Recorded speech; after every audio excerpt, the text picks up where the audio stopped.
Hello upcoming officers అందరు ఎలా ఉన్నారు? బాగా చదువుతున్నా ఆశిస్తున్నాను. Welcome back to my channel. ఈ వీడియోలో ఏంటంటే మనం ఆ 93,000 మెంబర్స్లో 900 మెంబర్స్లో ఉండాలంటే మనం చేయాల్సింది ఏంటి అనేది బాగా ఆలోచించి నేను ఈ వీడియో చేస్తున్నాను. మీకు కూడా చాలా ఉపయోగపడే వీడియో, చూడండి.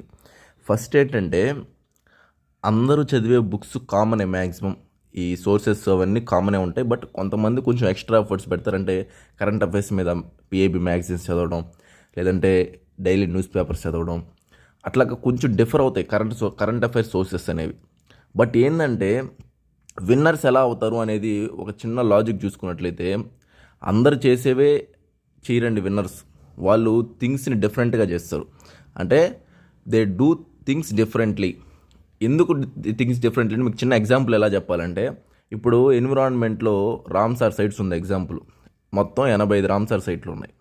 ఇప్పుడు మామూలు వాళ్ళు ఎలా చదువుతారు? ఫస్ట్ నుంచి ఆ 85 రామ్సార్ సైట్లు నేర్చుకొని కష్టపడి గుర్తుపెట్టుకుంటారు. బట్ విన్నర్స్ ఏంటంటే ఎలా చదువుతారంటే క్వశ్చన్ని ఎలా వస్తుంది, ఒకవేళ క్వశ్చన్ అనేది ఎలా రావచ్చు ఎగ్జామ్లో అని ఆలోచిస్తారు. ఎప్పుడైనా మ్యాక్సిమం క్వశ్చన్ ఎలా వస్తుందంటే రీసెంట్గా యాడ్ అయిన రామ్సార్ సైట్స్ మీద ఎక్కువ ఇంపార్టెన్స్ ఇస్తారు. ఎందుకంటే అది పోయిన ఇయర్ జరిగింది కాబట్టి. అది మొత్తం 85లో రీసెంట్గానే ఒక 10-15 యాడ్ అయి ఉన్నాయి. అవి ఏంటి చూసుకుంటారు. ఫస్ట్ తమిళనాడులో రీసెంట్గా యాడ్ అయినాయి, కర్ణాటకలో యాడ్ అయినాయి, నెక్స్ట్ ఏంటంటే తవా యాడ్ అయింది. వీటి మీద ఫోకస్ చేస్తారు ఫస్ట్. తర్వాత ఏంటంటే మన ఆంధ్రప్రదేశ్ ఎగ్జామ్ కాబట్టి ఆంధ్రప్రదేశ్ ఏమన్నా ఉందా రామ్సార్ సైటు అని చూసుకుంటారు. తర్వాత ఏంటంటే మిగతావి చూస్తారు. దానివల్ల ఏమవుతుందంటే ఈ ఫస్ట్ వీటి మీద ఇంపార్టెన్స్ ఇవ్వడం వల్ల వీటి మీద క్వశ్చన్ రావడానికి స్కోప్ ఎక్కువ ఉంది. ఏ ఎగ్జామ్ ఏంటంటే వీటి మీద స్కోప్ ఎక్కువ ఉంది. అప్పుడు ఏంటంటే వాళ్ళు కరెక్ట్ చేయడానికి బాగా ఎక్కువ ఉంటుందన్నమాట ఛాన్స్.